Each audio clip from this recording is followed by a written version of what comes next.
It's Sports by the Book at the South Point Studio. Here's Jeff Parles and Alex White. Welcome in. See, I'm all choked up at the beginning of the show. I'm Jeff Parles. What a weekend. What a weekend. 2-2-0 series now. And I'm Alex White, and here at South Point Studio, we like to celebrate Paul Skeens Day. So happy Paul Skeens Day to everybody. Well, based off our group text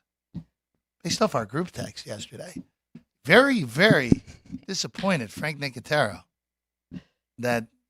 and I don't know why Ryan McCormick would have his Halloween costume already on June 11th, but it's very interesting that Frank was looking forward. Yeah, that was in the group text yesterday. He's asking for the fake mustache. Yeah, see, I at a point, don't look at me like I have 10 heads when I'm saying something that actually is somewhat right. But Ryan, it was last year's costume, wasn't it? But wouldn't you hang around with? Last year's costume doesn't hang around. Right. Yeah, that's my point. Right. Yeah, very strange. Or honestly, a new costume. Why would we have one on June 11th? Amazon Prime. We just need to order him a few mustaches so he can celebrate Paul Skeens Day. Oh boy, yeah, Skeens is in action. We'll talk about that a little bit later. Adam Rosenberg of Outlier.Bet will join us a little bit later in the program at 5:30. So be on the lookout for Adam Rosenberg at 9:30 Pacific time, and we can swoosh it across the screen and we can get going here. There it is. There's the starting five here for the beginning of the week, and it is a big week at that because, of course, Father's Day is on Sunday, and that means the U.S. Open is here. To Pinehurst we go, one of the most difficult courses there is. Rough seems to be unbelievably difficult. The weather's not going to cooperate either, it looks like. Scotty Scheffler coming off yet another win. 3-1 behind us to win a major in the U.S. Open.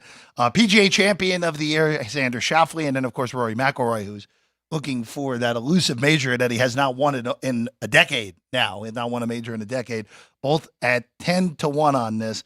I'll save this for a little bit, but I have an amazing Scheffler stat that we'll get into in a little bit, Alex. Looking forward to it. And as we've talked about all year, Jeff, with him being such a favorite in these, there's really some opportunity to get some big numbers on some really good golfers. But we'll break that down a little bit today and then really in depth tomorrow, looking at the U.S. Open. Number 2, though, for today, NBA Finals, shifting to Dallas. Dallas, 1.5 favorite at home. Of course, down in an 0-2 hole in the series. Total in this one keeps moving down, 212.5.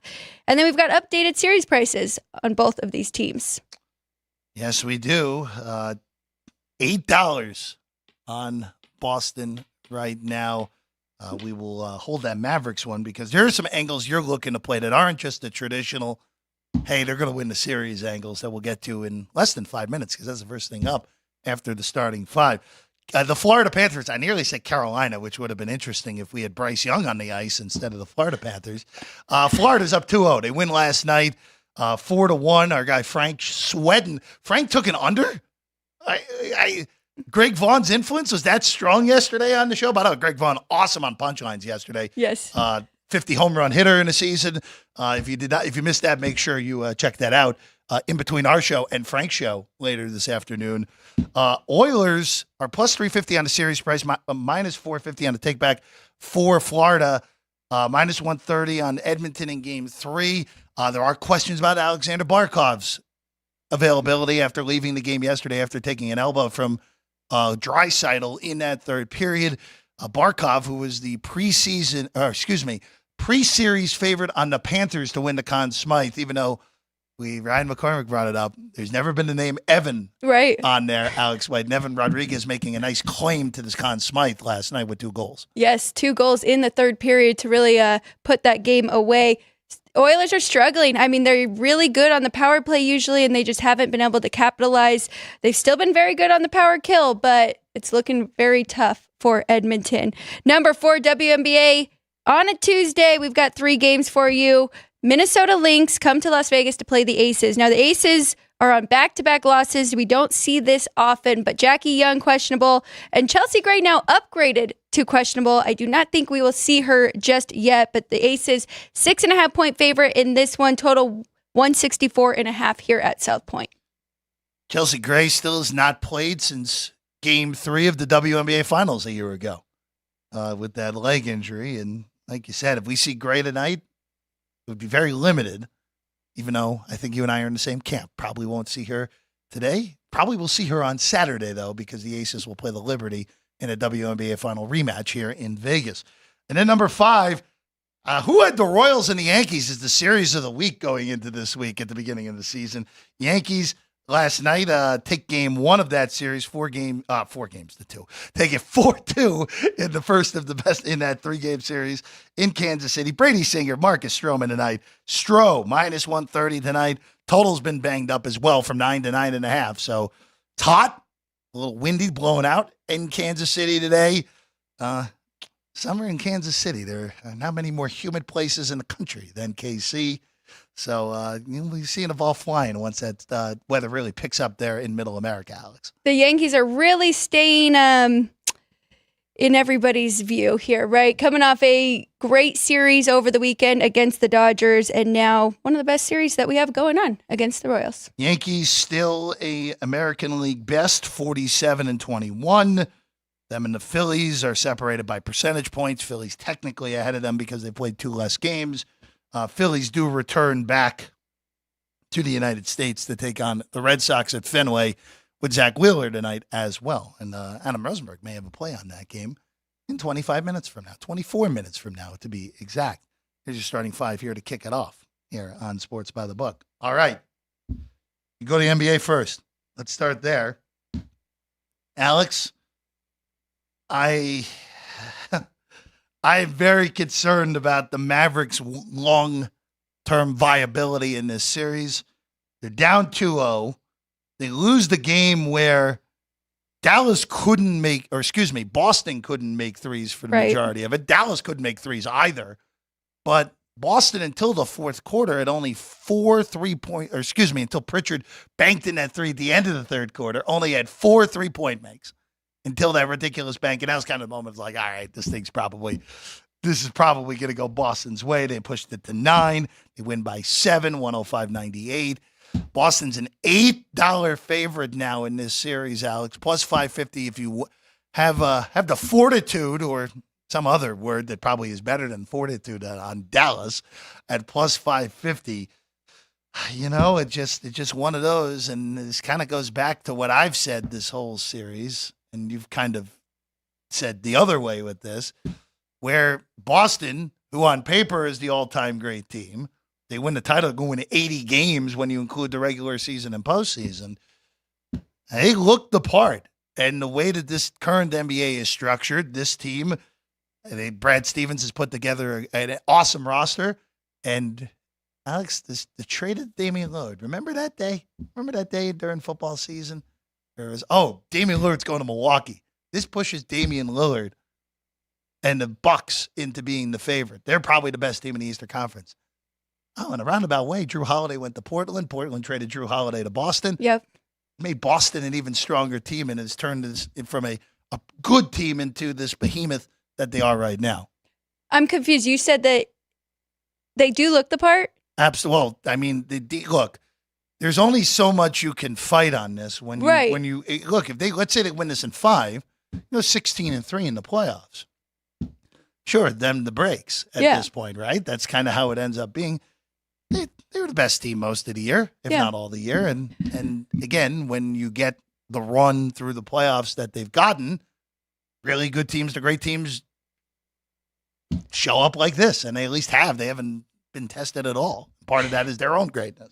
Well, they definitely are the complete package, right? They have a very good roster here that with players that can play both sides of the ball, and we're seeing that here. They're really shutting down Dallas and everything they want to do offensively. Of course, there's some injuries to Luka. I mean, he was wrapped up before that game too, and I'm sure people that had bet on the Mavs were a little bit nervous there. But the other side is, I mean, Kyrie really couldn't get anything going in Boston. So I don't know if it is more mental than anything.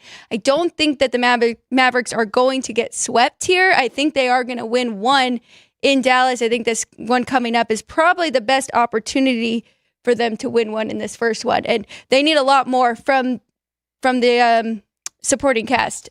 Luka shot 30, had a triple-double, and really just not enough from Kyrie. And PJ Washington and these other guys that have stepped up so much in the postseason. But I am in the camp that they won't get swept. So that's what I was looking at. Boston in 5 plus 175. It is the betting favorite if you want to bet the series exacta. But I was asking you, if Dallas wins game 3, are we going to see a higher number there for Boston to finish it off in 5? Well, let's figure this out here real quick. Dallas 2-point favorite in game 3. I think that's partially because there you have people betting team going down 2-0, desperation factor returning home. Yes. I think this should be a pick, maybe even Boston 1 in Dallas with the way this series has transpired so far. Let's say Dallas wins game 3. Market probably, let's say they win by like 6. In a close game, they win. Luka makes some plays down the stretch, they win the game.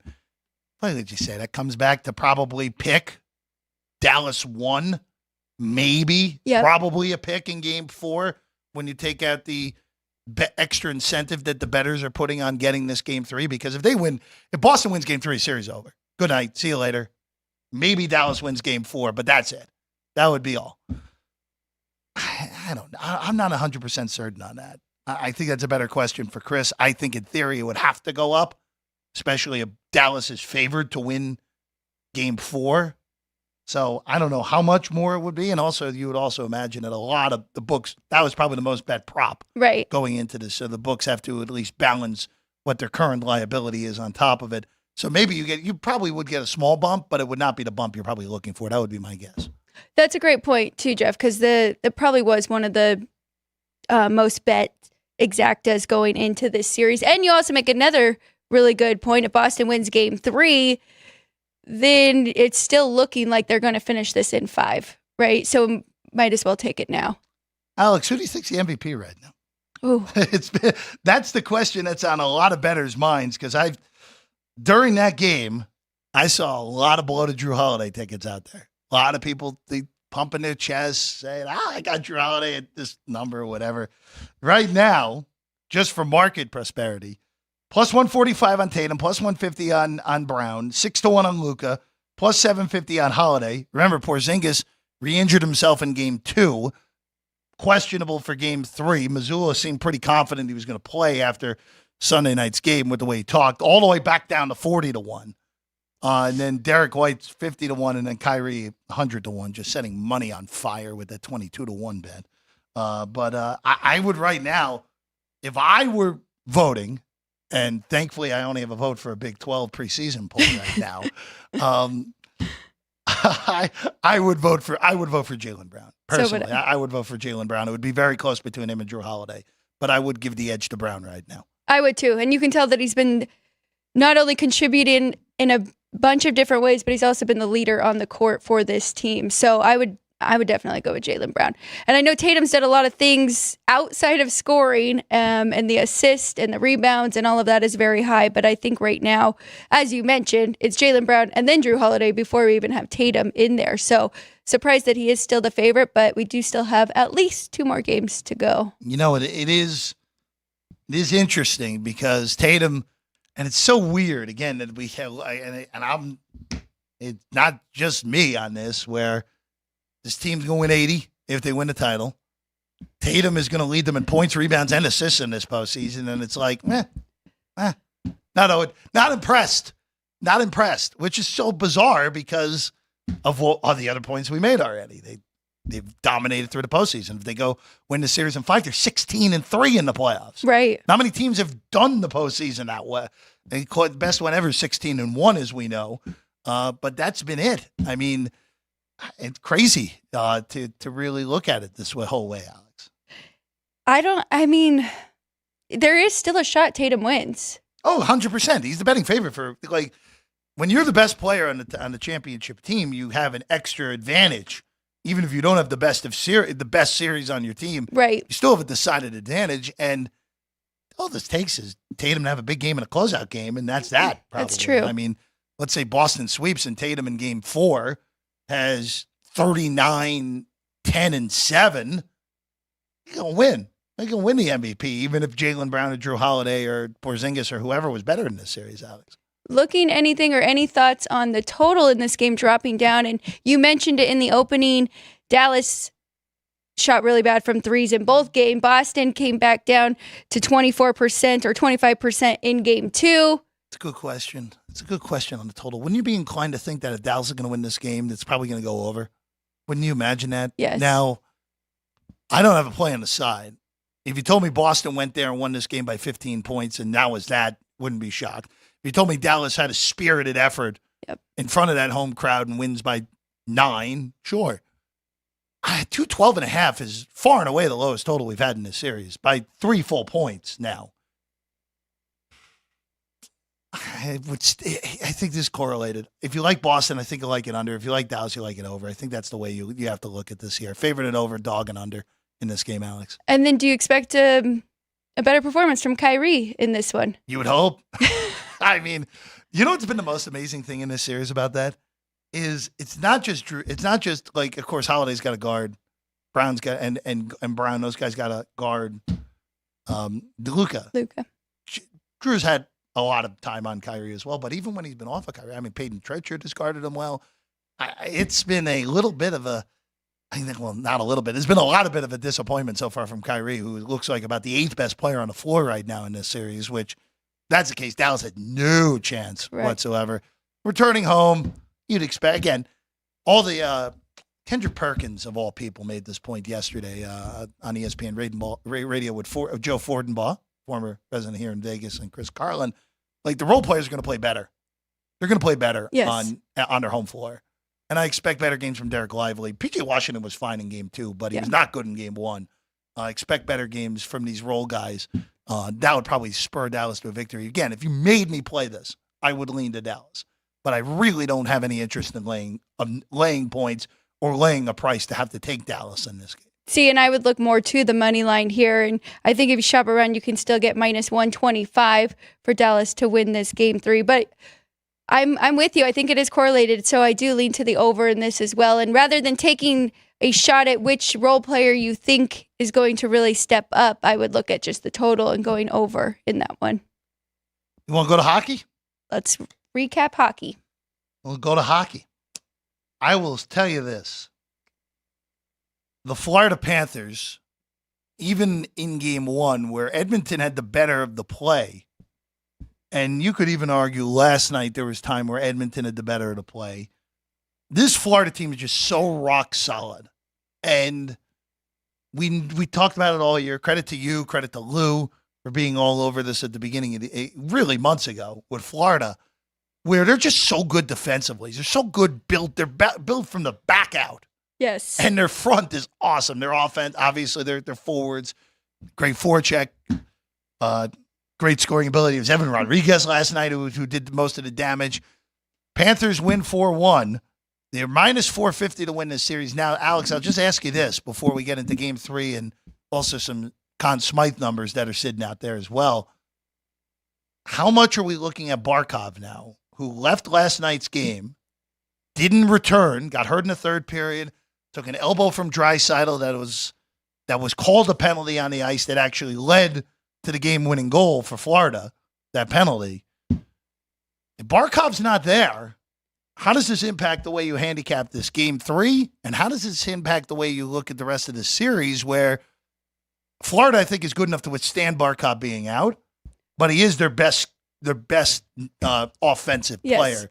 And has been throughout this postseason. I do think that you have to add that in, and of course he'd be worth something to the betting line, but I think that's already factored in here with Edmonton being $1.30 at home in game 3 going back to Canada here.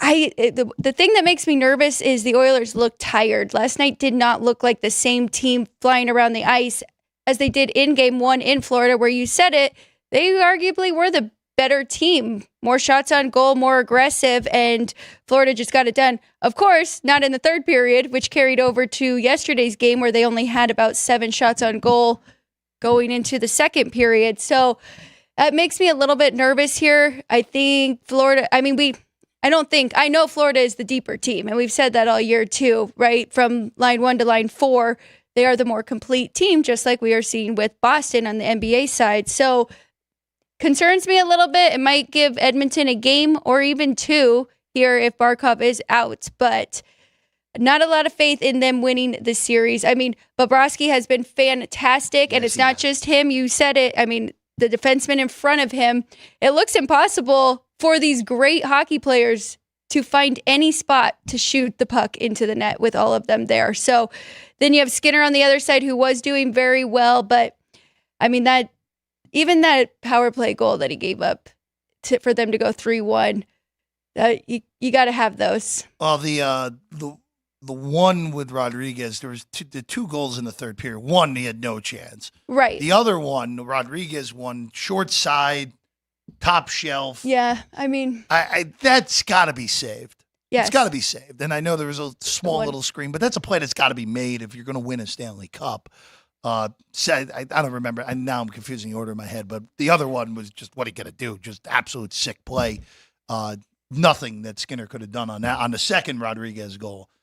Agreed. So I got him mixed up. Yeah. So, look, I think we're at a point now where if Edmonton's going to get a game, they're going to get game 3. Minus 130 seems like a fair price if you want to take Edmonton in game 3. 5.5 on the total. I think 5.5 juiced under is just going to be what it's going to be the rest of the series. Just going to be a matter of how much juice ends up being on those numbers. This game should probably be minus 115, maybe even a flat. And then the rest of the series should progressively about 5 cents each game on that 5.5 juice to the under, because we go to 5. We know what's going to happen. Clearly not getting back to 6 again in this series either. So I like Edmonton for game 3, but Florida, barring a melt without if Barkov misses any time, this feels like Florida in 5. This really feels like Florida in 5 at this point, where Edmonton's best asset is their speed. Just not being utilized enough in this series. No, and they're not capitalizing on the power play, which is usually where they can have an advantage here. Look at us, though, not being overreacting at all. You like Dallas before the series, and now I like Dallas in game 3. I liked Edmonton before the series, and now you're siding with them, and I'm already throwing up the flag. Wait, are we talking about the Stars? We're doing the opposite. I'm sorry. No, you like the Mavs. No, you said I like, hold on a second. Hold on. Let's clarify this. I like the Celtics to win the series, but of the two dogs, I like Dallas more than Edmonton. Correct. So let's. Okay, and we're good on that. I like the Oilers as the underdog to upset, and now I'm backing the Mavs in game 3, and you're backing the Oilers. And it's nothing to do with them. It's just this Edmonton team has shown me a lot this postseason, because they were not on the radar. I picked the Kings to beat them in round 1, for goodness sake. So I did not think much of them. I thought their goaltending is bad, but their defense. Look, even in the series where they're down 2-0 and they've been outscored 7-1 so far in 2 games, I don't think they've played that poorly. I just think that Florida, even in games where they've been outplayed for spurts, and they were outplayed for a good chunk of game 1, even though they won 3-0. Yeah. And they were outplayed for a solid chunk last night as well, even though they won by 3 goals. Just one of these just bad matchups when it's all said and done for Edmonton, where if you don't capitalize on the opportunities, Florida's too good, and they're going to make you pay, and they have made you pay through 2 games so far.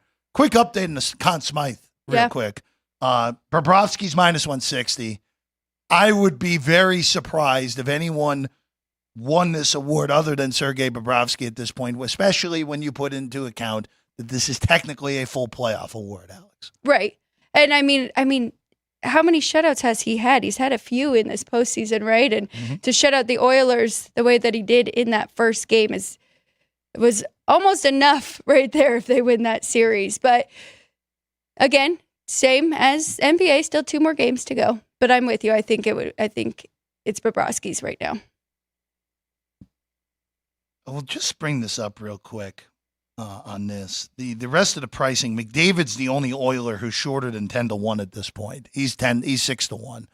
I guess if Edmonton is somehow going to come back and win the series, kind of like the Dallas one. We didn't even discuss the other Dallas ones. Like if the Mavs come back and win the series, Luka's winning the MVP. There's no other possibility at this point.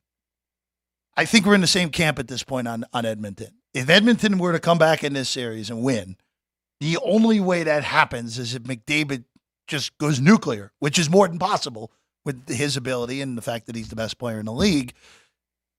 Those are the only bets. Like, if you want a dog to win, you want a dog MVP, it would have to be either Luka or Connor McDavid at this point. What do you see with Draisaitl?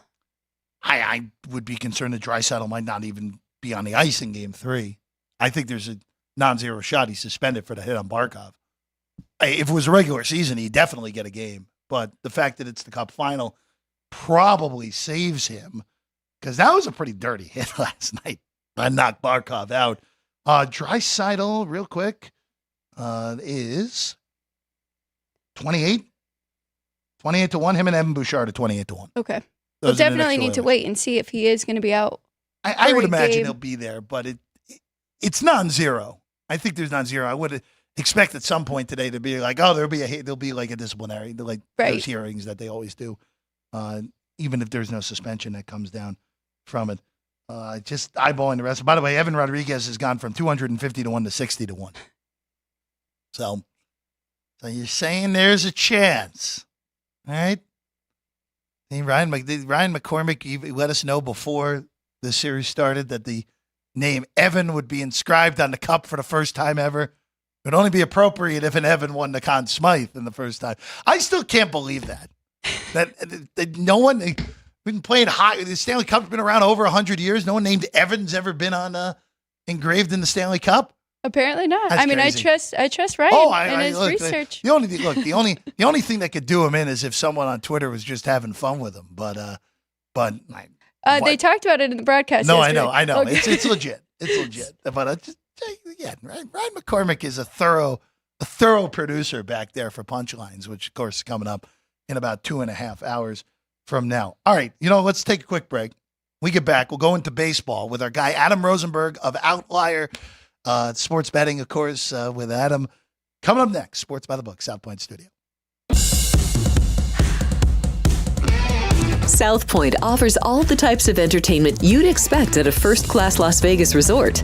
Did you know our 400-seat showroom is one of Las Vegas's top destinations for live entertainment? Enjoy live performances by classic Vegas entertainers, bands, and today's hottest comedians, plus a rockin' dance floor. You can also enjoy live entertainment at the Grandview Lounge, where you'll feel all the vibes of old Las Vegas. Enjoy the music, and if you love to laugh, don't miss The Dirty at 12:30, our very own free comedy show, every Friday night at 12:30 a.m. in the Grandview Lounge. The Dirty is 100% free, so arrive early. Go to southpointcasino.com or call the box office at 77136 for today's performances at the showroom and the Grandview Lounge. When you're ready for your favorite cocktail, stop in and unwind at one of our 7 specialty lounges. There's a bar around every corner, because you're in Vegas, baby. South Point Casino has plenty of attractions for the whole family. Catch a movie. Our 16-screen movie theater includes 2 XD Extreme screens for the ultimate in viewing, sound, and luxury. After the show, treat the family to a variety of treats at our old-fashioned ice cream parlor, Kate's Corner. We scoop up a variety of creamy concoctions, including smoothies, hand-dipped cones, milkshakes, malts, sodas, and sundaes. At Kate's, there's something for everyone. And if you've still got time to spare, our bowling center might be right up your alley. Voted Best of Las Vegas, it's a great place for friends and family fun. 64 lanes, a pro shop, snack bar, and arcade. And while the kids are bowling, you can play slots and sip on a drink in the Alley Cat Lounge while overlooking the lanes. For our more serious and professional bowlers, the South Point is also home to a separate tournament bowling plaza.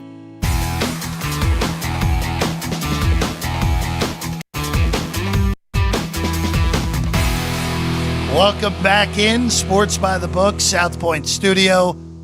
I'm Jeff Parles. Alex White is alongside. And now joining us, you see him over at Outlier.Bet. Is also the Outlier app as well. Our guy, Adam Rosenberg, joins the show for the first time. Adam, I have to ask, because it was the last commercial coming back in, are you a big-time bowler as well? I don't know if you have bowling skills.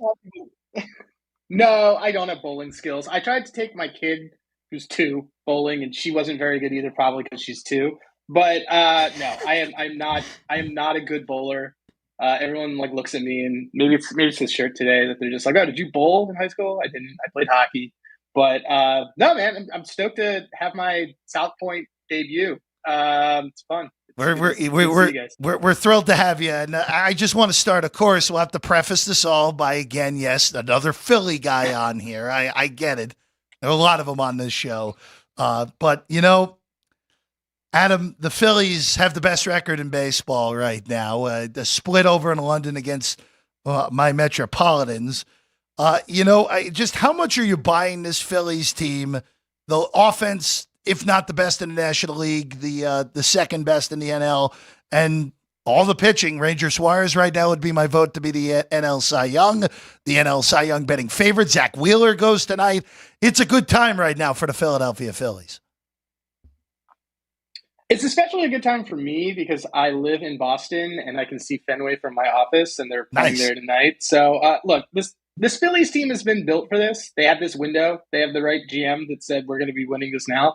They're for real. I mean, I think it's just one of the things that hasn't been talked about is that like Rob Thompson. Rob Thompson should have been manager of the year 2 years ago when he led them on a 68% winning clip after they got rid of Joe Girardi, and he's rightfully the favorite for NL Manager of the Year right now. And look, the team's for real. They keep finding ways to win. We forget that Trey Turner isn't even playing right now because he's hurt.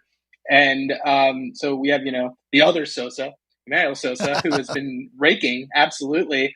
But look, as a Phillies fan, I'm ready for disappointment. Like we feel very much like the Braves last year, and but I think that the biggest thing to be looking at though is that there's only I think 5 or 6 teams in the NL that are above 500, which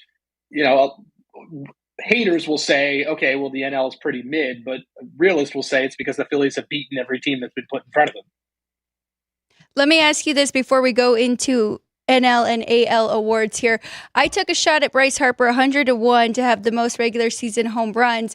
But then we've got Aaron Judge here with 24, and then Gunnar Hernandez has been very good, 21 on the year. Do you give Bryce a shot to get this done for me in the regular season? I'm going to root for it. I think he's got a better shot of MVP than he does at home runs, just because they're going to find ways to not pitch to him. He also just does so much more damage, not as like the home run guy. He's just such a hard-hitting baseball player. It's why I'm not worried about him having jet lag from London. The guy doesn't drink. He gets to bed on time. I'm not worried about him. But look, Judge is also just a machine, and it's just wild to watch him. I actually like Aaron Judge to hit a home run today. I mean, it's plus 280 odds. But he's got a great matchup against Brady Singer as well. If you had the goes to bed on time analysis today on the show, cash that ticket. See, you never know what you're getting from our guy, Adam Rosenberg. You can go one way, go other ways. It's always fun when we talk to Adam. And this is one way we haven't really talked about much so far this year. Rookie of the Year markets. Let's start in the American League, where Luis Gil is coming off of another good start in front of everyone against the Dodgers. You're laying a price with him now at most books, -125, -120, depending on the shop here. So I'll leave the floor to you, Adam. If we're looking to not bet Luis Gil and we're looking for anyone else in that market, what way would you look to go right now in that American League Rookie of the Year market? I'd go with Wyatt Langford. Okay. The Rangers. 20-1 on Wyatt Langford right now. Which is fantastic odds. The guy closed at plus 250 before the season started. He obviously wasn't great coming out of the gate, but he's been touted as a can't-miss prospect, and he killed it in spring training. He was listed, a lot of the analytics sites say that he was actually one of the least lucky hitters before he went out with that injury. And if this Rangers team puts it together and wins that West, he's probably going to get a good chunk of that credit. And if you're looking just at the guys that are on this list, I mean, there's I have the list in front of me, and it's just, Colton, I wouldn't even say Colton Cowser is the best Oriole rookie on that team. I would probably say technically Jordan Westburg in that sense. There's talk about Mason Miller, but then I think some people told me Mason Miller's not really a rookie. Mason Miller's a rookie. Junior Caminero is on that list, and he's not even on the roster. So the 20-1 for a guy that closed at the beginning of the season at at the odds that you're now getting Gil, I think is a really, really good bet. Because from a hitter perspective, he's got a good path to be able to do that, especially given the fact that with the Yankees, Judge or Soto is probably going to win MVP. So I don't know. Are they going to get stacked with all the awards this year? I'm not totally sure. There might be more value on Gil kind of doing that Fernando Valenzuela thing of first rookie Cy Young winner, which also, Soto might have something to say about it in the NL. But yeah, I love Wyatt Langford for this award. Let's go back to the National League. You also like somebody for Rookie of the Year in the NL. Yeah. So, I mean, look, Shota has taken over. He hasn't been that great in his last few starts, but he's been wildly efficient, and he's been as advertised. I would argue he's been better than Yamamoto. The Yamamoto has really gotten it together. But if you're looking for some other value, I think Jared Jones on the Pirates is a good one to look at because while he's had a little bit of a bumpy road the last few starts, he's got a similar tool set to Spencer Strider. He's got, those are these big quad guys that have 3 power pitches. He's been pretty excellent. He's also going to, most importantly, have that innings number that is going to be around 120-ish that you really need to be a pitcher to win this award. The Pirates don't have a lot to be excited about because they, stink. But I like Jared Jones as an alt to win this award in the NL. It's interesting that NL Rookie of the Year race is pretty wild, in all honesty, right now, because Imanaga's plus 115. Skeens, who's obviously come on, brought up late, has been arguably the best pitcher in baseball since coming up, 2-1. Yamamoto, it's weird to say the guy on the Dodgers who signed the biggest contract ever for anyone coming over from Japan has been under the radar, but he's been under the radar at 3-1. Joey Ortiz, who a lot of casuals don't realize how good Joey Ortiz has been the last month. He's 7-1. And then you have Jared Jones, like you said, 12-1. I mean, in all honesty, I think there's arguments for betting anyone but, you mentioned Jones. I think there's arguments for the other guys as well here, Adam, where, yes, Skeens may be a little too short now at 2-1, but Yamamoto at 3-1 seems pretty reasonable at this point as well. Yeah, I mean, look, Yamamoto had the odds that Shota has right now at close. He was the canvas, and he's really figured out he didn't do well in the beginning. He especially didn't do well at home. He just was it was a sort of an auto bet that in the first 3 innings he would give up a home run going out to left.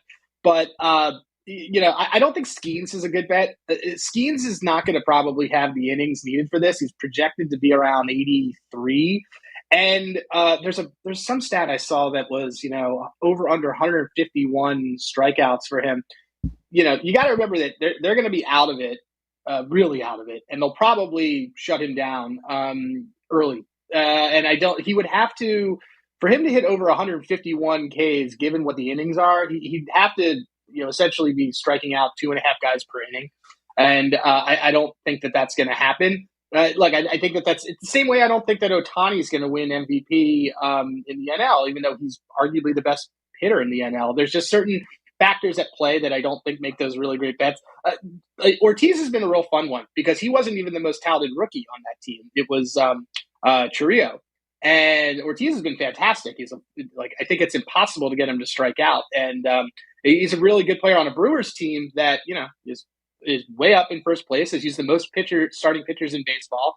And, and I have a William Contreras MVP ticket at 151 in my pocket that I hope has some life because of that. Just want to ask you real quick about the American League MVP market, because obviously Aaron Judge, even with the season he had 2 years ago, this month has been especially absurd from Aaron Judge.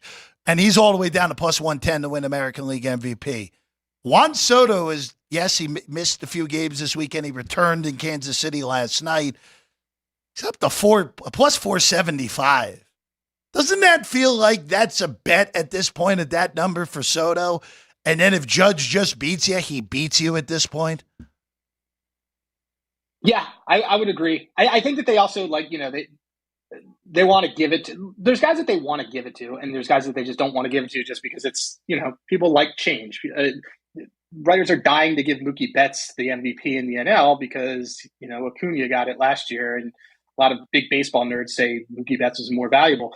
What Judge is doing right now is insane. I think I read that his WRC plus is something like 225, and it's the highest since which is just absurd. Impossible. Yeah. I was looking today at okay, well, which pitch of Brady Singer's does he do really well at? He has a WOBA over 435 against every single pitch. Oh boy. He's just super locked in. But that said, there's narrative to this. And Soto has been excellent. Soto has been everything comes out of that locker room is how great of a teammate he is. He's been exceptional in the field as well. He gets Judge treatment around a lot of the walks. He's a lot of that protection for Aaron Judge. Giancarlo Stanton is alive because Soto takes great pitches for him. I think that what'd you say? Plus 450. I have a Soto 75. Yeah. Too at around 6-1.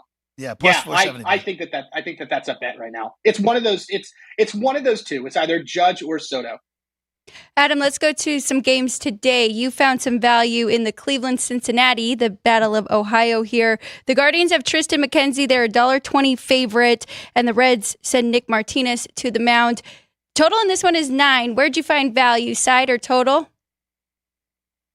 On both, actually. I like the under in this game. I like the under 9. It's at 9, which is pretty high, and I think that's getting the Great American Ballpark treatment. Tristan McKenzie he's been average until a couple starts ago, and he's gotten better. His walks have been a little bit bad, but he's always had that in years past. He was injured last year. He's had a Cy Young ceiling, and his last few starts, he had a bad start against the Rockies in Coors, which I can't fault him for. And he ran into the Royals, who were at the time, the hottest hitting team in baseball. So, he did a pretty good job against the Astros. He's done a really good job against a lot of lineups. And this Reds lineup is not a lot of smart hitters, shall I say. And by that, I mean, they don't take a lot of walks and they strike out a lot. So I think that this is a really good matchup for that side. On the other end, I know that Nick Martinez is over there. But he's been serviceable. Both of these offenses are great, but there isn't really a win factor. I think that you're just getting it's a little bit too high, given that the ballpark is commonly seen as a little league park. But under 9 is where I really like the value. I'm a big fan of the total, and I am also going to bet the Guardians as a side as well. Adam, before we let you go, anything else that you're looking at on the card today in baseball? I'm looking at my Phillies for the run line today, just right across over in Fenway. Wheeler on the mound and Cutter Crawford started. Look, put it bluntly, I think Cutter Crawford stinks. Jeff, I have come on many of your shows in the past, and I have said so and so or so. Yes, yeah. Frank Reich stinks. This guy stinks. Yeah, Cutter Crawford stinks. I'm not worried about any of the jet lag with this Phillies team. This is a perfect ballpark for massive left-handed hitting power hitters like Schwarber and Bryce Harper. I think it's Fenway is 20 feet to left field, something like that from first base. So, I like the Phillies on the run line here. The Cutter Crawford's 1-6 against the run line when he starts, and the Phillies in the last 6 starts for Zach Wheeler, they've given him run support 4-2 on the run line. So give me the Phillies. I think it's at even money or minus 105 to cover the run line. I think it's a great value, good play for today, as I give you Phillies homer picks for this entire segment. I some things just got to stay on brand, right, Adam? I mean, that's just the way it's got to be. I mean, that's all it is, more so than anything. Hey, Rosenberg on Twitter is where you can find Adam, Outlier.Bet, plenty of other places as well to find our guy, Adam Rosenberg, who making his debut here on the show today. Adam, pleasure as always, man. We'll catch up again soon. Yeah, thanks for having me. Absolutely. Thank you, Adam Rosenberg, everyone. All right, we'll take a quick break. We get back. There's a trio of WNBA Commissioner Cup games. There's still a lot to sort out in the Western Conference side of things. We know the title game is going to be in New York. Yep. We know the Liberty are going to host it. Who they're going to play? Today will go a long way to sorting that out. Alex and I will break it down when we get back. Sports by the Book, South Point Studio.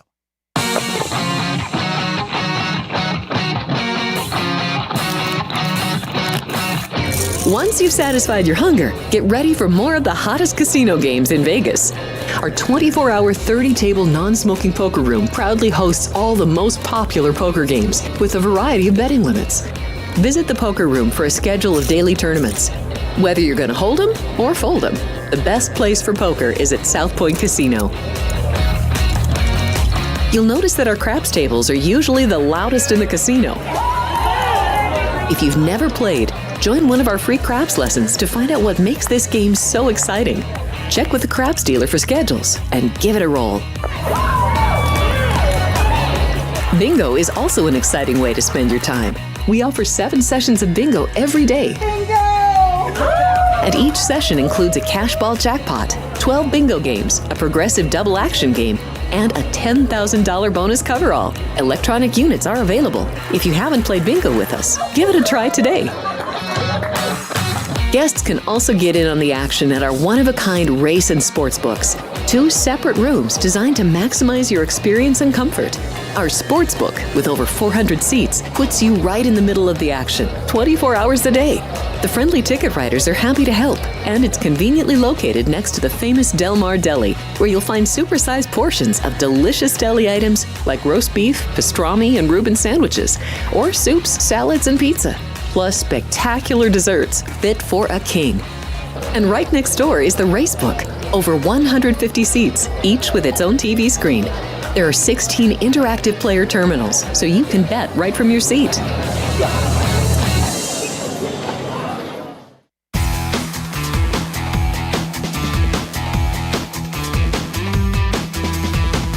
Welcome back in Sports by the Book, South Point Studio. Big thanks to Adam Rosenberg for hopping on with us, talking some baseball. Phillies under in the Guardians and the Reds. How about that? I was not expecting that today. And Aaron Judge too. It's not Hump Day Homers. It's not Hump Day Homers, but it is Dinger Tuesday. So Aaron Judge to Homer as well for our guy Adam Rosenberg on the recap of that. All right, Alex. 3 games in the WNBA today. 2 of them have pretty big importance to the Commissioner Cup. One of them is really not a good game at all, in all honesty.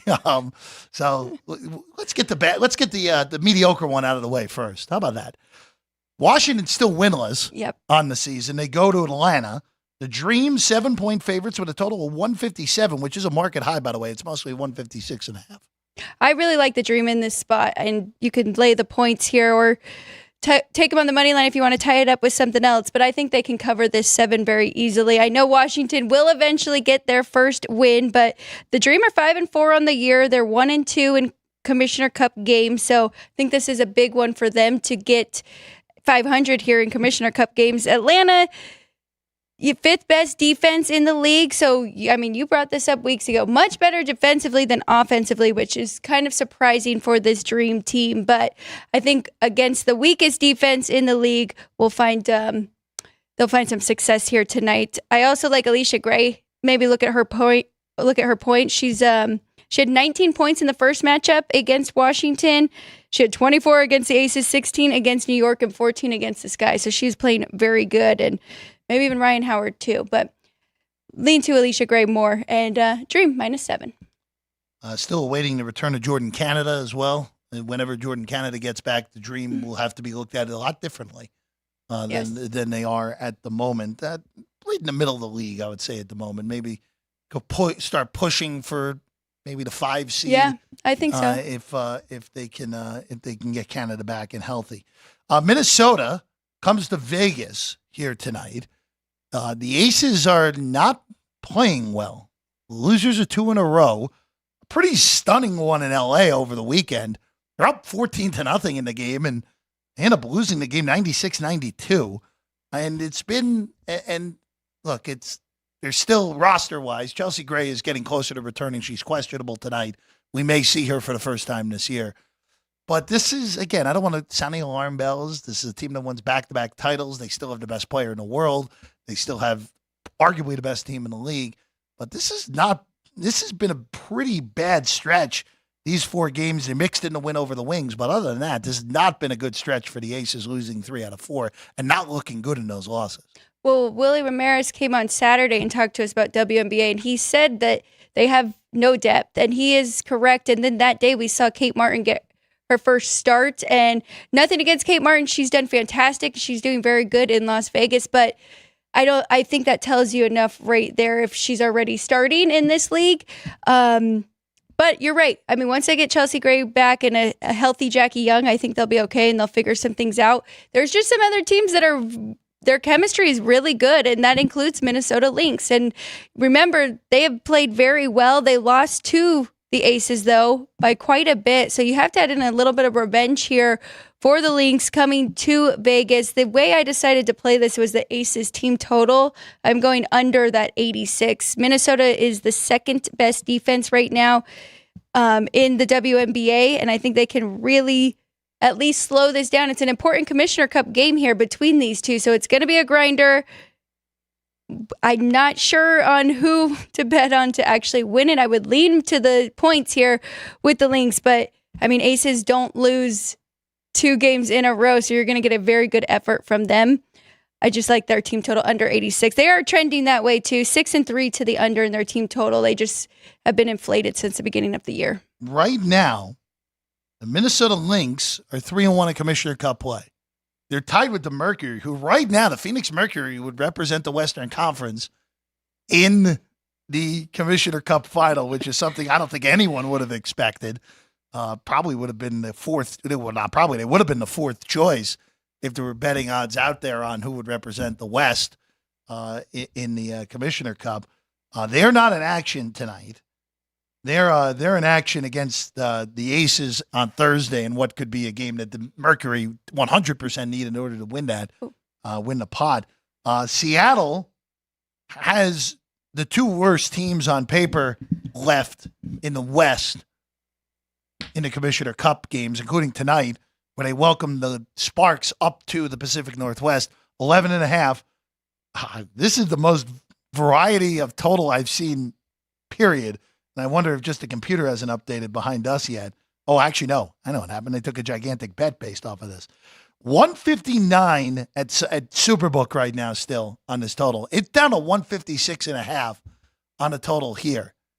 And that was a big move that was taken right before our show based off of my screen here, Alex, on that total. So would you hop on that 159 that's available at another shop right now? I thought 159 was the right number. Oh, okay. So I guess I would be more looking towards this number here going over. But we have seen these Commissioner Cup games be very tight and lower scoring games. So I'm not going to do anything total wise. I'm definitely going to grab this 11.5 points with the Sparks, though. And I'm glad I didn't take it last night. I thought 10.5 was good. So I feel good here with 11.5 with LA. LA has been surprisingly better than everybody expected. Tough, rebound well. They've got the height, so I think they can hang in there with Seattle. Ultimately, I think Seattle wins this game, but 11.5 is a lot of points here. I'll just ask you this with these Western Conference teams right now, where Minnesota's look good, better than expected going into the year. Seattle, we thought they would be a top 4 seed. They've looked the part so far. Again, remember, for people that are tuning into the WNBA for the first time, we're talking about the equivalent to what the NBA did for the first time in the in-season tournament right now. Yes. WNBA has been doing this for 4 years now. This is the NBA copied this from the WNBA. The WNBA playoffs are very different than the NBA playoffs when we get there, which will be in the fall. It's just the top 8. Right. 1 through 8. Conferences get thrown out the window.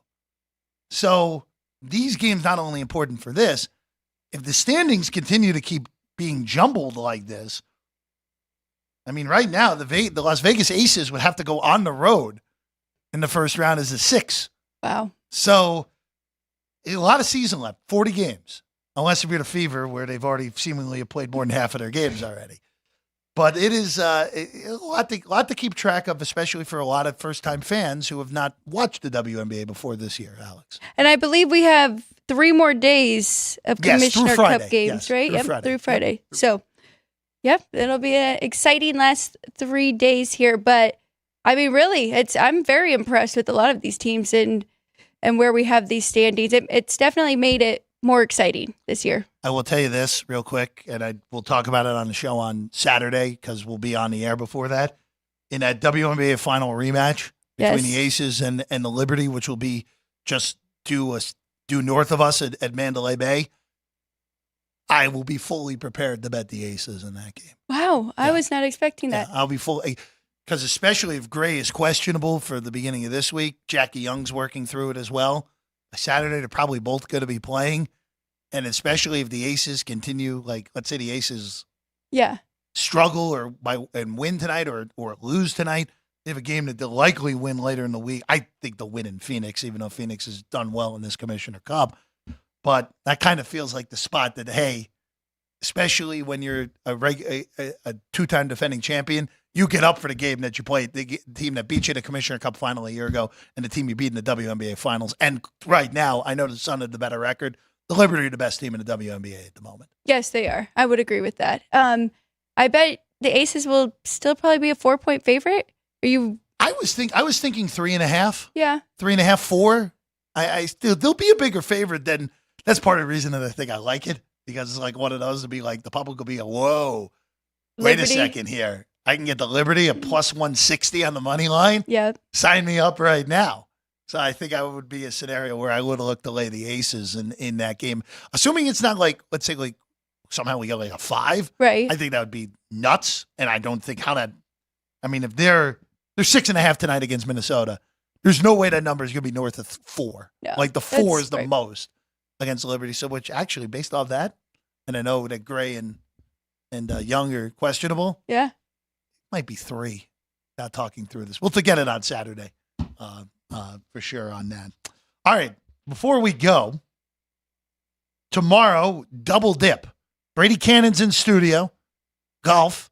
U.S. Open preview. Our U.S. Open show at Barry Phillips is tomorrow afternoon now, correct? Okay, so just want to get that out in the ether as well. Barry Phillips back again. U.S. Open preview tomorrow at 3. So be on it tomorrow because it'll be right into starting early on Thursday morning. So be ready to watch Barry tomorrow at 3 in the afternoon. Brady Cannon's with us tomorrow at the top of the show. Danny Burke's also with us tomorrow on the show as well. And, I didn't even have to introduce him to get ready. Ryan McCormick is getting ready for punchlines here as well. Ryan, good morning, first off. Good morning. Good morning. I haven't seen you in a few days. You had Greg Vaughn yesterday. Yeah, we did. Yeah, Greg was show awesome.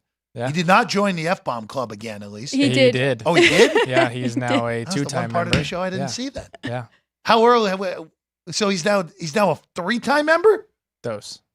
4-time member? 2. Only 2? 2. Yeah. I thought he did it twice the first time he was on. No. He was just the first ever. Ah, there we go. Yeah. That's why it was special. I knew it was special for a reason. Yeah. So congratulations to Greg Vaughn to making it to the F-Bomb Club again yesterday. Yep.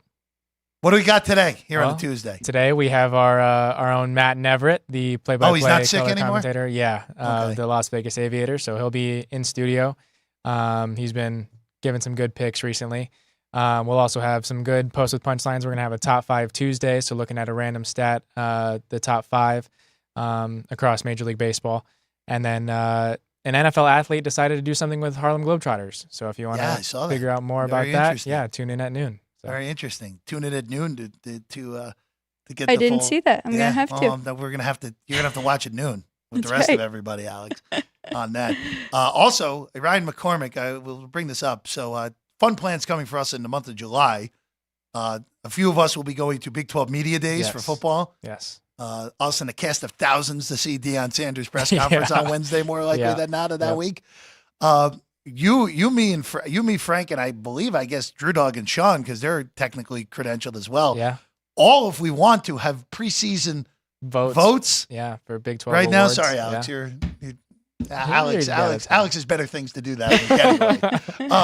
But we have votes, and I will tell you right now, I'm putting real thought into this because this is the Big 12 is super tight, man. Yeah, it's super tight. The only thing that I knew was, sorry, Sun Devil fans and Houston Cougar fans, you're the bottom 2.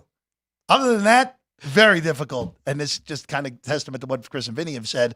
It is hard right now to get all your conference, all your college football stuff in line here in June with all the movement that happened this offseason.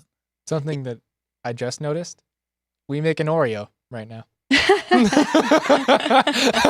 that note, we can't say anything else. We can't say anything else. That's a perfect way to end the show. Alex, great show as always. We'll see you tomorrow. I'm Jeff Parles. This has been Sports by the Book.